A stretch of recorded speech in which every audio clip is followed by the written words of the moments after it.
Abra sua Bíblia, por gentileza, comigo, no Evangelho conforme escreveu João, no capítulo de número 9. Evangelho do nosso Senhor Jesus, escrito por João, capítulo 9. Antes de lermos o texto, eu queria fazer duas observações básicas e preliminares que talvez ajudem no entendimento do todo.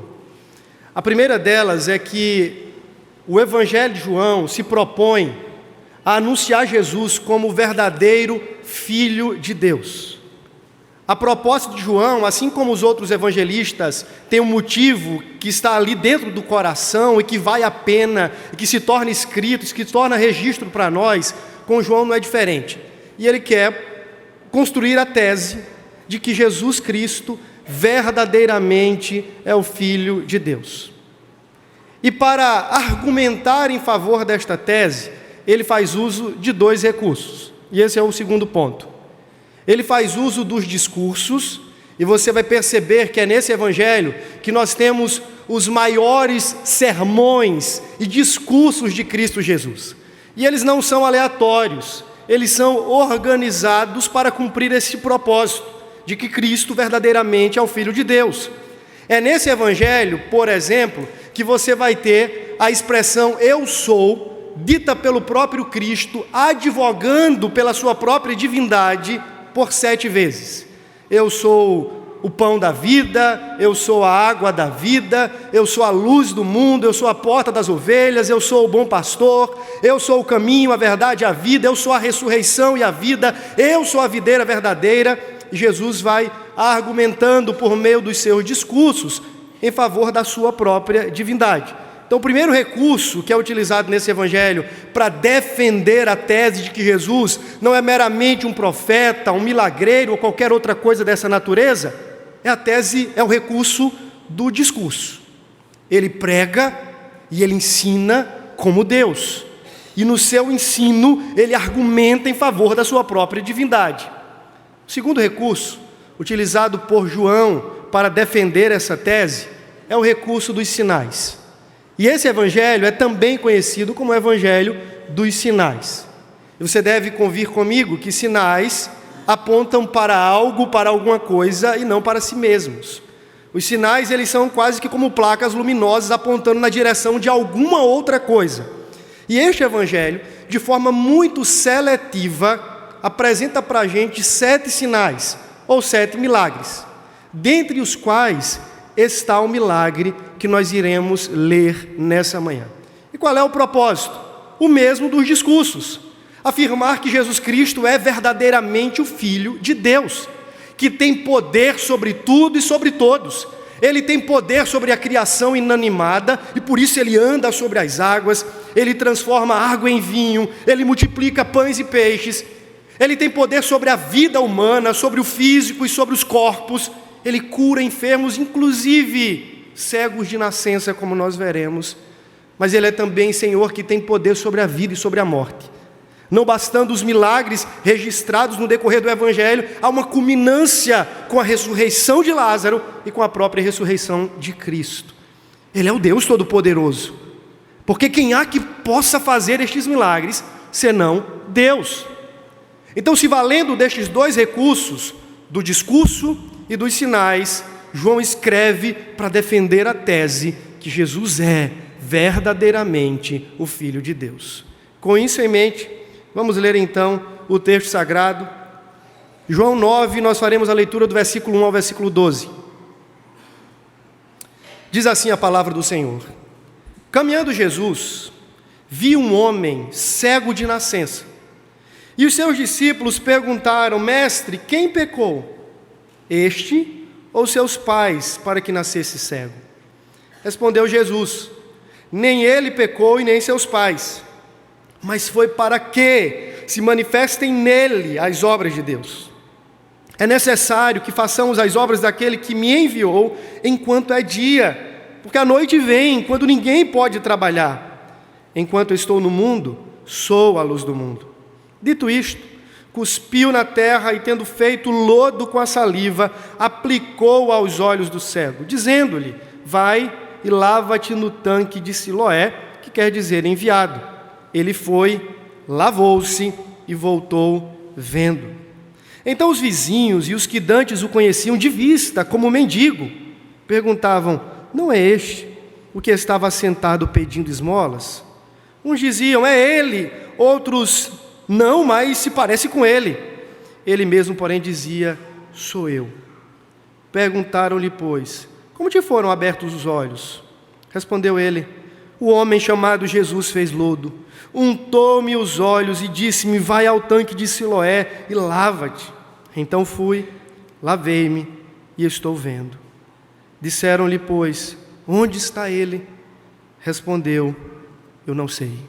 Vamos orar mais uma vez? Senhor amado, nós somos gratos por Tua palavra, porque ela é fiel e verdadeira, digna de toda aceitação. Ela é cortante e penetrante como espada afiada.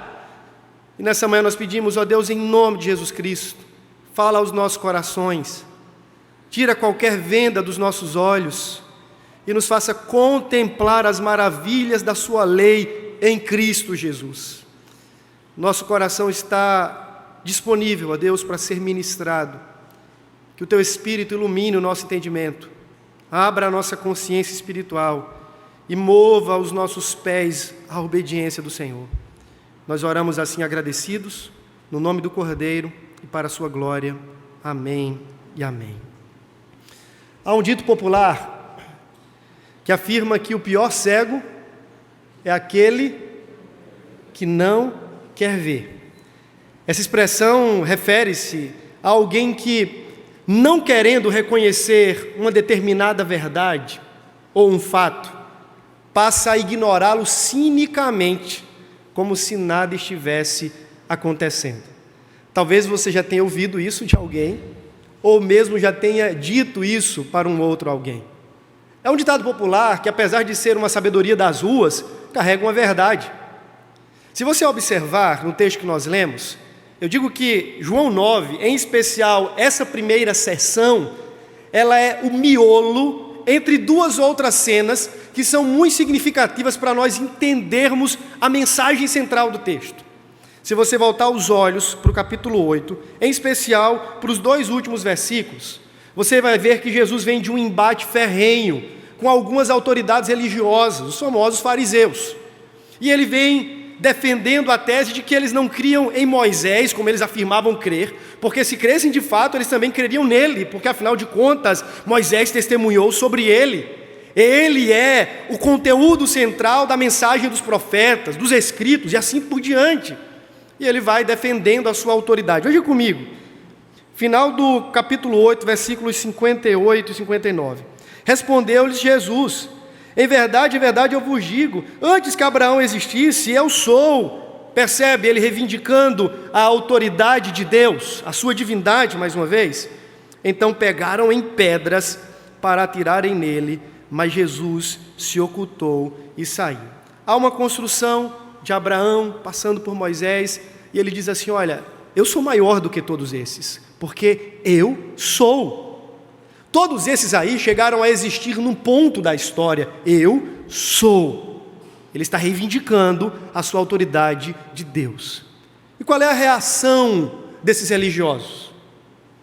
Eles são resistentes, reticentes à verdade recebida. E eles agora explodem com um ímpeto quase que demoníaco contra Cristo, com vistas a apedrejá-lo. Eles intentam contra a vida do Mestre, eles querem ceifá-lo, porque a verdade confrontou o coração deles. Eles estão incomodados profundamente, como religiosos que são. Eles se dão ao trabalho de pegarem pedras em suas mãos para atacarem no Nazareno. Mas se você observar, a partir do versículo 13, diz que depois daquele homem ter sido curado, o cego que nós lemos sobre ele, diz que ele foi levado aos fariseus, aos religiosos mais uma vez, e ele foi interrogado, inquirido, foi colocado quase que diante de uma fogueira da Inquisição. Chamaram também os seus pais, fizeram um grande interrogatório: quem é esse homem que lhe curou? Você não sabe que é sábado? Quem é esse que está trabalhando em dia de sábado? depois de um longo interrogatório, aquele homem diz assim: olha, eu não sei quem ele era, mas de uma coisa eu sei, eu era cego e agora eu vejo.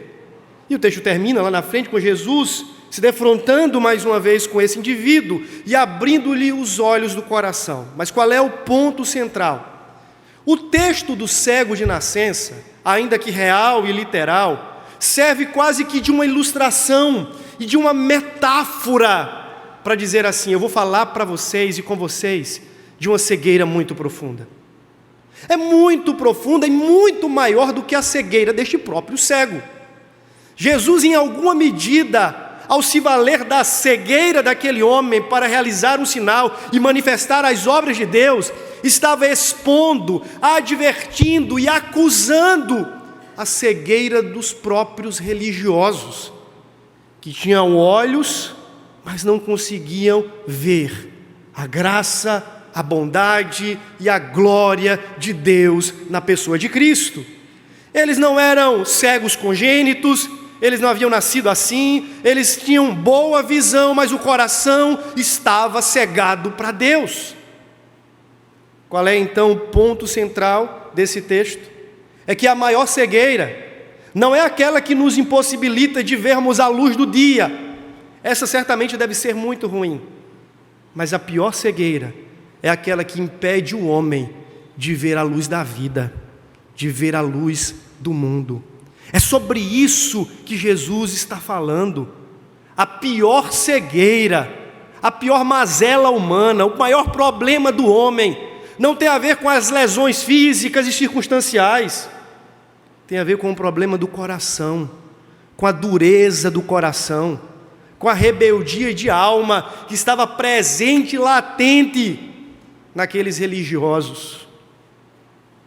Quando eu olho para esse texto, eu vejo que, de fato, o problema daquele homem e daqueles homens, pensando nos fariseus, não dista em muito do problema de muitos de nós, que também temos olhos, e que estamos aqui, e que diariamente testemunhamos os feitos de Deus, que ouvimos as suas palavras, mas como cegos de coração, cegos em nossa consciência para com Deus, seguimos a vida, rejeitando a sua palavra, desdenhando os seus mandamentos.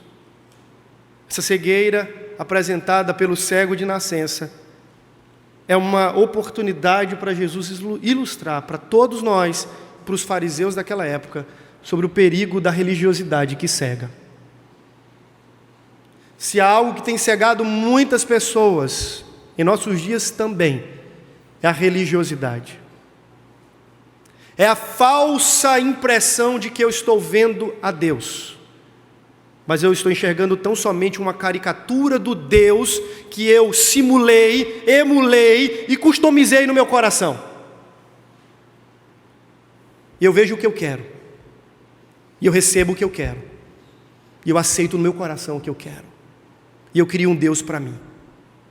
A religiosidade tem essa capacidade de ser seletiva nas suas escolhas acerca do Deus e daquilo que Ele diz de si. Mas, seguindo ao texto, a palavra diz que Jesus estava caminhando e Ele viu um homem cego de nascença. Só essa primeira frase aí já me traz assim uma inquietação profunda. O homem era cego, mas o texto começa falando não do cego, mas daquele que tudo vê. Você percebe aqui que o texto diz assim: estava Jesus caminhando e ele viu, e ele enxergou um homem que não podia enxergá-lo. Isso para mim é fascinante, porque Jesus não estava cego, Jesus não estava indiferente, Jesus não estava alheio à dor, ao sofrimento e à cegueira daquele homem. O homem, por sua cegueira, não podia ver nada, não sabia quem era aquele homem que caminhava com um grupo de outros homens, mas o Cristo que tudo vê, o enxergou, ainda quando ele não podia enxergá-lo. Você que é um bom presbiteriano já deve estar entendendo que aqui há uma soberana graça, sendo revelada na presciência, no eterno conhecimento e na eleição de Deus, que vê, que conhece-nos, mesmo quando estávamos com os olhos vendados para Ele, cegados pela morte do nosso pecado. Mas o texto aparece para a gente quase que num aparente contraste entre aquele que vê Cristo, como aquele que vê, e o cego que não podia vê-lo, mas foi visto por Ele. Esse homem, se você pensar, ele está no caminho de Jesus, de um Cristo que saíra há pouco de uma perseguição religiosa onde queriam matá-lo. Jesus está saindo às pressas, porque depois do seu discurso e da reivindicação da sua divindade, os religiosos estavam com as mãos cheias de pedra. E eu fico imaginando a cena, e agora é apenas uma questão imaginativa. Imagina Jesus saindo, e ele precisa sair daquele ambiente, porque ainda não era a hora da sua morte, e de repente no meio do caminho da sua suposta fuga, ele olha para um homem, e ele o enxerga na sua cegueira, e ele para a sua caminhada. Ele tem a sua rota interceptada pela dor do outro. E aqui há uma coisa que você precisa entender. Jesus não viu a cegueira do homem. Jesus viu o homem cego. Isso parece uma coisa meio filosofal, a pedra filosofal, mas na verdade, se você olhar logo no versículo subsequente, os discípulos veem a cegueira do homem, especulam sobre a cegueira do homem, interrogam acerca da cegueira do homem. Mas no versículo 1, Jesus vê o homem por trás da sua cegueira. Jesus é interceptado não pela dor apenas, mas por aquele que sente a dor. E ele para, e ele o enxerga. Isso parece um padrão em toda a Bíblia. Você deve lembrar, juntamente comigo, que em um dado momento, ele viu também Natanael. Lembra daquele episódio? Diz assim, olha, ô Natanael, eu te vi. Você estava lá debaixo daquela árvore, eu te vi quando você estava ali também. Há um outro episódio que Zaqueu, curioso para saber quem é esse tal de Cristo, sobe numa árvore, num símbolo, e então ele fica ali na espreita de quem sabe ver o Cristo, mas antes que ele o visse, Cristo então o enxerga, manda que ele dali descesse e diz, olha, hoje me convém ficar na tua casa. E Jesus vê aquele homem. Você deve lembrar também de Mateus, que estava lá no seu trabalho diário, cobrando impostos na coletoria, e de repente Jesus passa, vê aquele homem ali e o convida a segui-lo. Ele faz o mesmo com Pedro e André, quando estavam lançando as redes no mar, com Tiago e João, que estavam trabalhando com seu pai, e com tantos outros, a quem e sobre quem ele quis derramar a sua vida e a sua graça. Mas ele também fez isso com você e comigo, não é verdade? Houve um dia que também nós estávamos cegos, não apenas cegos do ponto de vista da nossa deficiência, mas mortos e, portanto, cegos. Mas Ele nos viu. Ele cruzou o caminho da nossa história. Ele interceptou-nos na dor mais profunda da nossa alma. Ele também olhou para mim. E eu poderia falar para você nessa manhã a minha história. Não a história deste cego apenas, mas eu poderia falar para você sobre a minha história, porque um dia eu também fui cego, mas agora eu vejo, porque Cristo olhou para mim. Enquanto eu vivia desrumado neste mundo, tateando, achando que eu poderia achar, encontrar, Ele veio ao meu encontro, me buscou e me viu, e abriu os meus olhos para que eu pudesse vê-lo também. Isso é graça, irmãos. Essa é a graça do Evangelho. Aquele que nos viu desde antes da fundação do mundo, no tempo e na história, cruzou o nosso caminho para que também o víssemos pelos olhos da fé. E o texto começa dizendo, não que o cego não via, mas que Jesus o viu. É assim que o Evangelho começa. Não com o problema do homem necessariamente, mas com o plano eterno e redentivo de Deus. Cristo viu o cego, como Ele viu a você, como Ele viu a mim. Quem sabe você que entrou aqui ou que me assiste nessa manhã, também está perdido na sua cegueira. Eu queria dizer que o Cristo que tudo vê, é aquele que pode enxergar o que está no mais escondido do seu coração e trazer vistas para a sua cegueira espiritual. Mas o texto continua, e se você observar no versículo 2, diz que os discípulos perguntaram, agora meio que querendo filosofar, teologar sobre o problema, diz assim: mestre, quem foi que pecou? Este ou os seus pais, para que nascesse cego? Agora, o ponto do texto é, nós precisamos descobrir o culpado. Temos um problema, o problema é complexo, beira o nível do absurdo das explicações humanas. Por que que alguém nasce cego? Poderíamos aqui falar sobre o problema do mal, a famosa Teodiceia, se Deus é bom, por que coisas ruins acontecem? Se Deus é todo poderoso e maravilhoso, por que crianças nascem doentes? Por que crianças sofrem acidentes, são levadas a óbito? Poderíamos especular a manhã inteira sobre isso. E os discípulos estão partindo de um princípio. O princípio é: esse camarada deve estar pagando uma conta. Ou ele está pagando a sua própria conta, ou a sua conta de uma outra vida, quem sabe aí um karma, ou ele está pagando a fatura de outro alguém. Mas no final das contas, alguém pecou. Quem pecou? Ele ou os seus pais? Quem é o culpado deste sofrimento? Eu acho que você e eu, lá no âmbito do coração, em algum momento fazemos também essa mesma pergunta, de outra forma.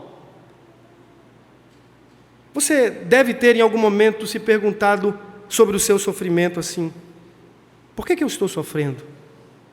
O que foi que eu fiz de errado para estar sofrendo? Ou quem sabe sobre o sofrimento do outro, você dizer assim: por que aquela pessoa que é tão boa, aquela família tão crente, tão amável, sofre tanto? Ainda que não atribuamos a questão do pecado em si, mas no final das contas a gente quer uma justificativa, algo que explique. Por que aquele rapaz nasceu cego de nascença? Qual é a resposta de Jesus? Jesus senta eles em algum lugar e começa então a impressioná-los com a sabedoria da filosofia da época, é isso? Jesus lida com a especulação no campo das hipóteses. A resposta de Jesus é muito sucinta: não pecou nem ele e nem os seus pais. Jesus ressignifica a pergunta ao dizer assim: na verdade, este homem nasceu cego para que nele fossem manifestas as obras de Deus. Uma coisa bem simples do nosso português. Os discípulos estão perguntando: por que, Senhor? Por que, Senhor, esse homem está cego? Por que, Senhor, eu estou vivendo a minha dor? Por que, Senhor, comigo esse infortúnio? Por que, Deus, por quê? A resposta de Jesus não entra no campo do porquê. E se você perceber, ele fala: para quê? Com a finalidade de. Ele nasceu cego. E talvez essa explicação eu não tenha, e eu também não tenho nessa manhã. Cristo certamente teria, mas ele não se dá o trabalho de responder. Mas ele diz: eu sei o para quê. Ele nasceu cego para que nele fossem manifestas as obras de Deus. Isso é clichê, isso é frase até de Facebook, de caixinha de stories de Instagram. Olha, não pergunte para Deus o porquê, e sim o para quê. Mas no final das contas isso parece ser uma verdade nesse texto. Jesus não se preocupa em responder às indagações do absurdo e do complexo, mas ele fala assim: fica tranquilo, há um propósito nisso. Conosco também não é diferente. Nem sempre nós vamos entender as complexidades da vida, que eu tenho chamado de complexidades harmônicas, porque por mais que sejam complexas para nós, elas estão dentro de um grande mosaico, muito bem orquestrado, onde tudo acontece do jeito que o Deus eterno e providente planejou. Não tem nada fora do lugar. Não significa que porque eu não entendo e eu não tenho as explicações devidas, que as coisas não têm razão. Há uma razão, há um propósito, que eu nem sempre tomarei nota dele. Nem sempre eu saberei porque Deus me deixa passar por isso ou por aquilo outro, mas uma coisa eu sei: a minha vida e a sua vida não está à deriva. O que acontece no tempo e na história é fruto daquilo que Deus, o Deus sábio e todo-poderoso, decretou na eternidade. O que rege a nossa história não é a aleatoriedade dos fatos e eventos. O que rege a nossa história é a mão do Deus providente e todo-poderoso. Eu posso não saber o porquê das coisas, mas confiando no Senhor, eu sei que em suas mãos, até mesmo a minha dor inexplicável tem uma razão e tem um propósito. E esse propósito pode não ser um propósito circunstancial, mas geralmente é o propósito da sua própria glória.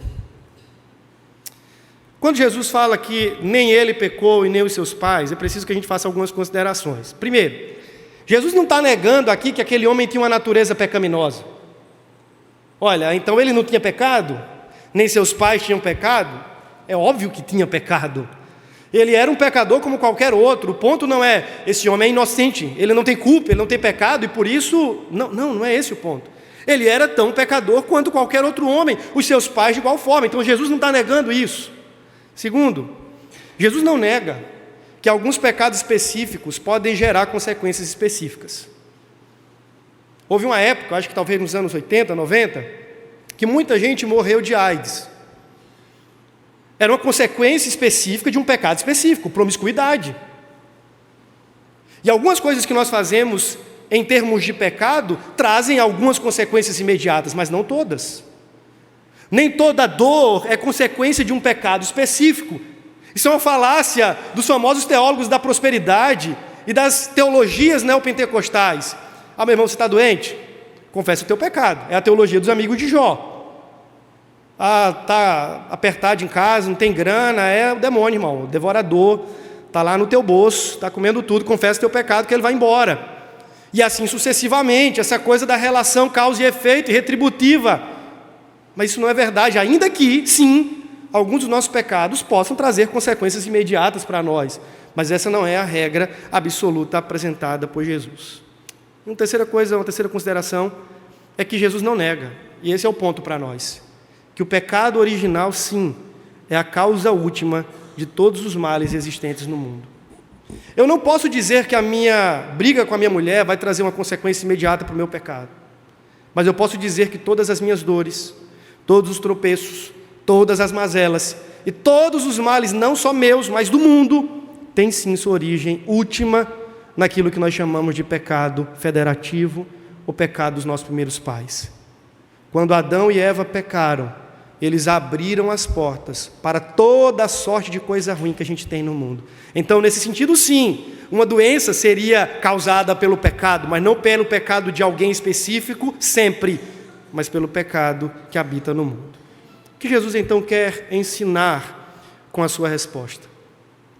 Para que nele sejam manifestas as obras de Deus. Eu aprendo aqui, basicamente, duas coisas. A primeira delas é que Jesus ensina que Deus também age e trabalha por meio dos nossos sofrimentos.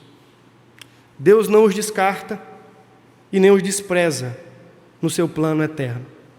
A gente gostaria, na nossa contabilidade de vida, de tirar aquilo que é ruim, que nos fere, que nos sangra, que nos magoa, que nos aperta. A gente faz essa conta.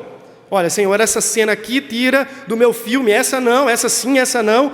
Nós faríamos isso facilmente, mas Deus não.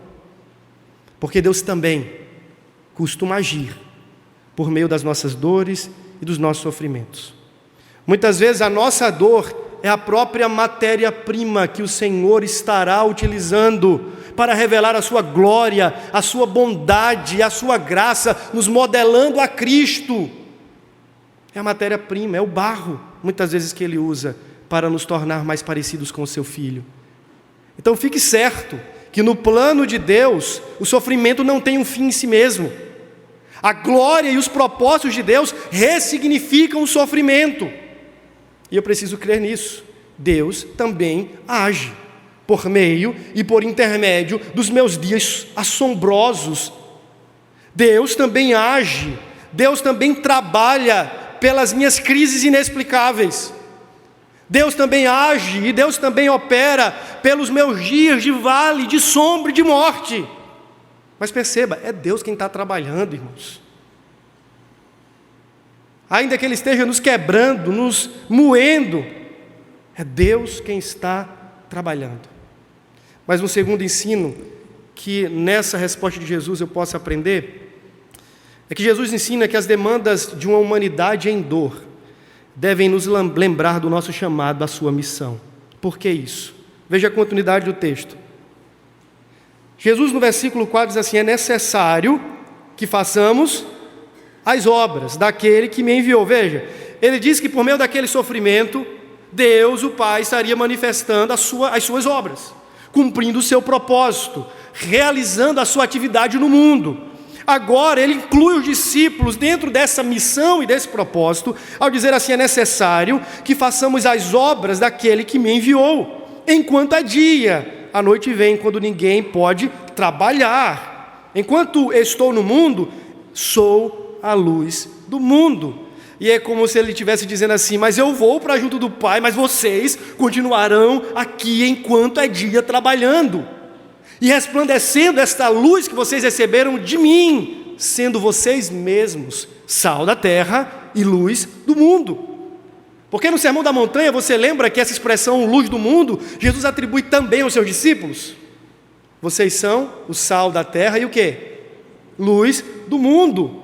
Enquanto eu estou no mundo, eu sou a luz do mundo, mas eu vou para o Pai. Mas o mundo não pode ficar sem luz.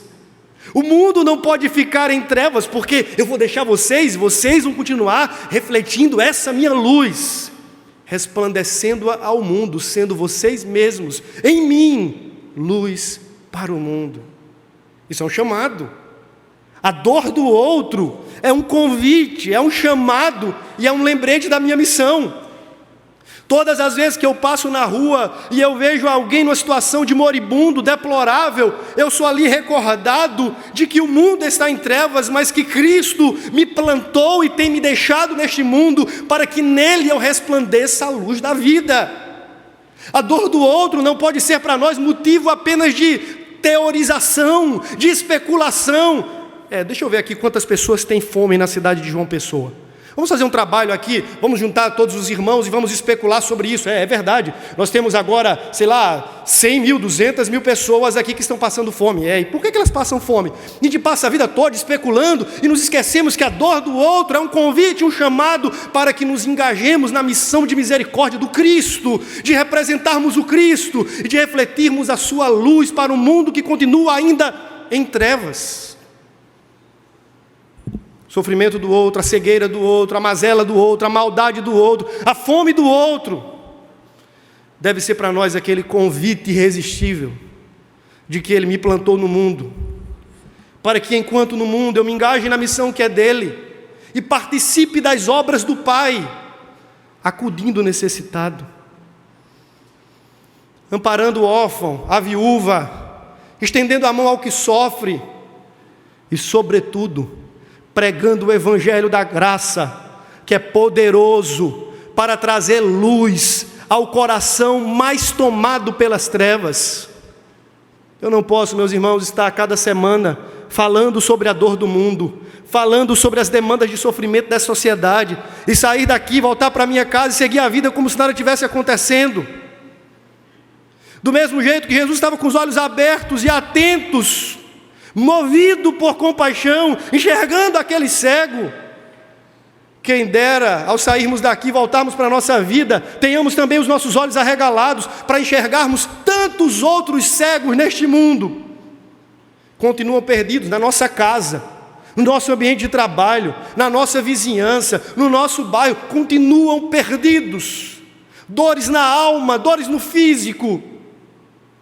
Mas a gente continua discutindo se o céu é azul ou verde, se no céu vai ter rua de ouro ou vai ser capim. O nosso nível de teorização das coisas é muito bonito, mas a dor do outro e a demanda do sofrimento é um convite ao exercício da misericórdia. Eu não posso me calar. Quando a gente olha, e esse talvez seja o grande problema, eu não posso me fazer de cego com os cegos. Os meus olhos foram abertos. Mas quando Jesus fala que Ele é a luz do mundo, é preciso que entendamos que aquela cegueira, no final das contas, era um prenúncio de um mal muito maior, como eu falei. As sequelas humanas são apenas sinais do caos cósmico trazido pelo pecado. É só a pontinha do iceberg de uma infecção muito mais profunda.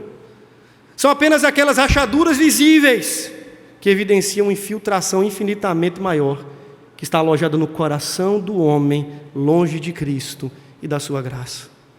A gente vai sair daqui a pouquinho. E os cegos continuarão espalhados mundo afora. Que o Senhor abra os nossos olhos para vermos os que não podem ver. Com empatia, com graça e com movimento de misericórdia, para estendermos sobre eles o espelho da luz de Cristo, para que eles também vejam como nós vemos. O texto continua, e agora nós chegamos no momento do milagre em si. E esse milagre é esquisito, você há de convir comigo, ele é estranho. Na verdade, todo milagre é uma quebra na ordem natural das coisas, mas vamos pensar juntos aqui. Jesus poderia ter dito assim: ó cego, volte a ver.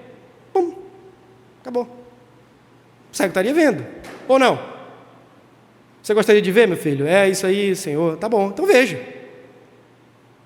Ele poderia não ter falado nada, simplesmente aquele homem ter ficado recuperado e revigorado da sua vista. Mas veja o que Jesus faz. Isso é pedagógico. Não é por acaso. Jesus cospe no chão, pega um punhado de barro, como a gente diz por aqui, faz um tanto de lodo, aplica nos olhos daquele homem e diz assim: agora vá no tanque, se lave para ser curado. Eu certamente não faria isso com nenhum de vocês, porque se eu fizesse, vocês sairiam daqui cegos, ainda que tendo entrado, vendo todas as coisas. Nunca vi tratamento de miopia ou qualquer coisa dessa natureza com barro e cuspe. Isso não funciona na vida real, irmãos. Isso não funciona. Então, como aquela legenda de alguns vídeos no YouTube, não tentem isso em casa. Vai dar errado. Quando vocês forem ler esse texto com os filhos de vocês, expliquem que só Jesus é capaz de fazer isso e dar certo. Mas no final das contas, Jesus faz algo muito inusitado e de repente aquele homem está curado. Isso aqui me ensina algo sobre a soberania de Deus quanto aos seus métodos e ao seu modo de agir. Você começa a pensar que Jesus foi muito variado e multiforme nas suas maneiras de revelar o poder e a graça que lhe pertencem. Ora, ele está visitando a sogra de Pedro, fazendo uma visita pastoral, chegando lá, tomando café com bolacha com aquela mulher, orando por ela, e que bom, a mulher saiu curada. Ora, ele está dando uma palavra, nem indo, nem visitando, dando uma palavra e o doente lá é curado, na hora exata que ele deu a palavra. Ora, ele está tocando em alguém, ora, ele está cuspindo no chão. Você percebe comigo que há uma soberania metodológica, que ele age, e é sempre ele agindo, mas ele age de maneiras e modos diferentes, com pessoas diferentes. Que Deus tem uma maneira de agir e um trato personalizado. A forma como Deus lida com a minha dor e com os meus temores e com as minhas mazelas nem sempre é igual com a forma, com o método que Ele lida com as suas. Vai ter hora que Ele vai cuspir no chão e vai jogar barro nos meus olhos. Alguns outros momentos Ele vai dizer assim: vai, André, vai em paz, a tua fé te curou. Mas o fato é que Ele está agindo, porque Ele é o Cristo que intervém na história, revelando soberania na escolha do modo e do método. Deixa eu dar um exemplo ainda mais gritante disso, de que Ele faz como quer, e que Ele faz do jeito que quer. Vamos ser sinceros, nós gostaríamos de dizer assim: Deus, olha, desse jeito aqui é melhor, Senhor. Queria que o Senhor abrisse uma porta de trabalho para mim, agora é assim, Senhor. Aí a gente faz o roteiro, aí diz assim: agora vai lá, Deus, e cumpre o meu roteiro. Que desastre seria isso, irmãos, que a gente não sabe. A gente não tem controle absoluto sobre todas as coisas. E aquilo que a gente acha que é a melhor forma e o melhor método, na maioria das vezes não é. Mas o Senhor Jesus, ainda quando estranhamente, estranho à lógica humana, resolve se valer dos seus métodos inusitados, Ele ainda continua fazendo a coisa certa e da melhor maneira. Sabe qual é a forma mais inusitada que a Bíblia apresenta dos estranhos métodos de Deus e da sua estranha lógica? Volte comigo 2000 anos atrás. Vamos lá para um monte chamado Calvário. Lá está o Filho de Deus, sentado no trono e dizendo assim: agora, vocês que quiserem entrar no reino dos céus, vem aqui e vocês vão receber algum tipo de coroa celestial. E todo o povo estava ali ovacionando. Não. 2000 anos atrás, qual foi o método que Deus escolheu para salvar pecadores como a gente e abrir os olhos de cego como a gente? Vê se não foi um método inusitado. Ele escolheu o que, irmãos? A loucura da pregação da cruz e a loucura da cruz pregada. A loucura da cruz. É quase que cuspir no chão e fazer barro. Porque a cruz, àquela altura, era objeto de escárnio, de humilhação, de vexame, de exposição pública. E Deus, na sua soberania, se vale desse método também inusitado aos homens, para trazer a graça da redenção aos mais vis dos pecadores. Alguns deles estão aqui nessa manhã. É a soberania da graça, em fazer Deus realizar os seus propósitos como Ele quer, do jeito que quer, no tempo que quer, para cumprir o propósito que é só seu. Se isso de forma macro é uma verdade, traga isso para a sua vida, nos aspectos mais pequenos e detalhados, e você vai perceber que Deus também não tem obrigação de fazer as coisas do jeito que você quer ou do jeito que eu quero, porque quem é Deus é Ele, quem é soberano é Ele, e quem seleciona os métodos da sua atuação é Ele mesmo. E não tem problema, o melhor é que assim seja, mesmo quando pareça estranho para nós. Aquele homem se viu curado, ele respondeu à graça, mas aí estamos caminhando para o final, e nós temos agora um problema. O homem agora estava curado, e ele é interrogado, não pelos religiosos fariseus, mas agora pelos seus colegas de rua, pelos vizinhos, e alguém diz assim: rapaz, não era esse aqui o cego, que vivia como pedinte por aí? Alguém fala: não é ele não. Aí outro diz assim: não, rapaz, se não for, parece com ele. Se não for aquele camarada, pode ter certeza que se parece muito com ele. Aí ele diz assim: não, sou eu, pessoal, sou eu mesmo. Eu era cego, mas agora não sou mais. Aí alguém pergunta para ele assim: e quem te curou? E ele fala: não sei. Temos um problema a priori. E esse problema é o de que não necessariamente milagres são evidências da redenção. Milagres e bênçãos de Deus, benefícios de Deus, podem sinalizar a necessidade da redenção, mas nem sempre evidenciam a redenção de alguém.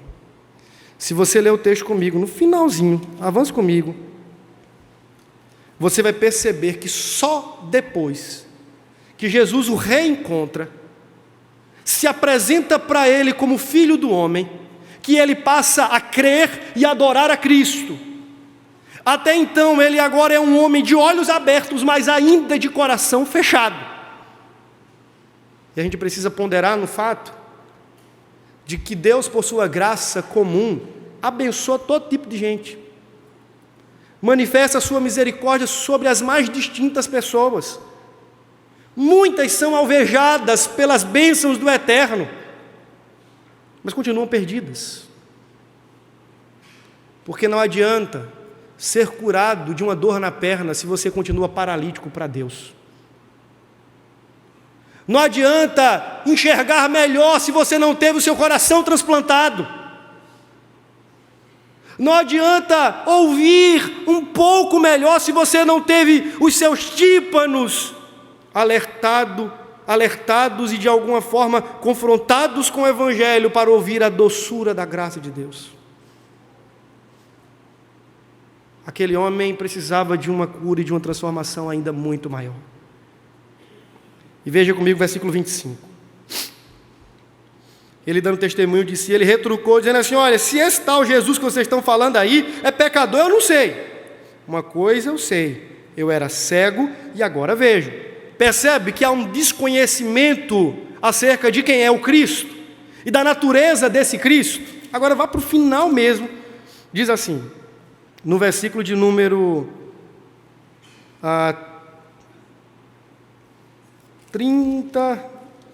35. Ouvindo Jesus que o tinham expulsado, encontrando, segunda vez agora, lhe perguntou: Oi, cego, você crê no Filho do Homem? Que é uma expressão acerca da divindade de Cristo. Lembra que Daniel e Ezequiel apontavam para o Messias como Filho do Homem? Ele está mais uma vez defendendo e reivindicando a sua autoridade de Deus, dizendo que ninguém há que possa chegar a Deus sem reconhecer que Cristo é verdadeiramente o Filho de Deus. Ele respondeu e disse: Quem é, Senhor, para que eu nele creia? Ignorância, desconhecimento, mas o homem com o coração ardente, sedento. E Jesus lhe disse: Você já o tem visto, e ele sou eu, aquele que falo contigo. Agora sim, aquele homem não apenas viu a luz do dia, mas ele viu a luz da vida. Agora sim, aquele homem que havia visto as árvores e os pássaros, pôde ver o Filho de Deus, revelado no seu amor e na sua graça, na pessoa do Cristo. Agora, verdadeiramente, o milagre dos milagres aconteceu, porque os olhos do coração e da alma daquele homem foram abertos de uma vez por todas. E veja o que ele faz. Ele diz assim: Eu creio, Senhor, e então o adora. A fé que se segue em adoração é a legítima fé. E prosseguiu Jesus: Eu vim a este mundo para juízo, a fim de que os que não veem, vejam, e os que veem se tornem cegos. Alguns dentre os fariseus que estavam perto dele perguntaram: Senhor, também somos cegos? Respondeu Jesus: Bem queria que vocês fossem cegos, porque se vocês fossem, não teriam pecado nenhum. Mas porque agora dizeis: Nós vemos, aí está o vosso pecado. Essa história termina com um homem adorando, reconhecendo ser Cristo verdadeiramente o Filho de Deus, e termina com os fariseus mais uma vez, retrucando, questionando, especulando, com indiferença de coração e com insensibilidade de alma. Ao ouvir essa palavra, você pode sair daqui de uma dessas duas formas. Ou você vai voltar para casa reconhecendo na sua própria vida a luz que lhe arrancou das trevas e testemunhando desta graça, desta luz mundo afora, dizendo assim: gente, chegar no trabalho amanhã, deixa eu dizer uma coisa para vocês. Eu era cego, mas agora eu vejo. Eu era coxo, mas agora eu ando. Eu era surdo, mas agora eu ouço. Eu estava morto, mas Ele me deu vida, estando eu morto nos meus delitos e pecados. É impossível alguém ser defrontado pela luz e permanecer vivendo nas trevas. Alguma coisa tem que mudar. Se você diz conhecer a Cristo, seguir a Cristo, amar a Cristo, mas as pessoas não conseguem olhar para você e dizer assim: rapaz, é tu mesmo? Tem alguma coisa errada. Porque a graça transforma. Não adianta você dizer assim: eu fui alcançado por Cristo, e as pessoas continuarem lhe enxergando como o cego que pede esmolas na rua. As pessoas têm que olhar para você e dizer assim: rapaz, será que é aquele homem mesmo? Meu irmão, isso é André. Eu lembro que no episódio da minha conversão, o meu pai, ele sempre viveu uma vida muito promíscua, né, libertina. E aí as pessoas diziam assim: rapaz, aquilo é o filho de Temi. É ele mesmo. E durou um pouquinho até mesmo para acreditarem, porque a graça transforma, irmãos. Se os meus olhos abriram e eu continuo vivendo como cego, tem alguma coisa errada aí. Mas oxalá nessa manhã, por graça, os nossos olhos espirituais se abram e que nós possamos espelhar a luz que nos alcançou para um mundo em trevas, para a glória do seu nome. O pior cego é aquele que não quer ver, que não quer enxergar. Que esse não seja você nessa manhã. Senhor amado, obrigado pela Tua palavra, que é rica demais e muito poderosa, edificante. Aplica, ó Deus, de forma efetiva aos nossos corações, de modo que ela se torne a prática da nossa vida, da nossa experiência cristã. Ajude-nos a crer, ajude-nos a adorar e ajude-nos a espelhar essa realidade gloriosa que nos alcançou para o mundo que ainda está em trevas. Obrigado a Deus porque o Senhor brilhou com a sua luz na nossa alma. O Senhor nos viu, nos conheceu, nos buscou, nos atraiu e fez irromper sobre nós o fulgor da tua glória. E agora nós também vemos. Isso é graça. Obrigado por tudo, obrigado por esse momento. Em nome de Jesus, para a sua glória. Amém. Amém.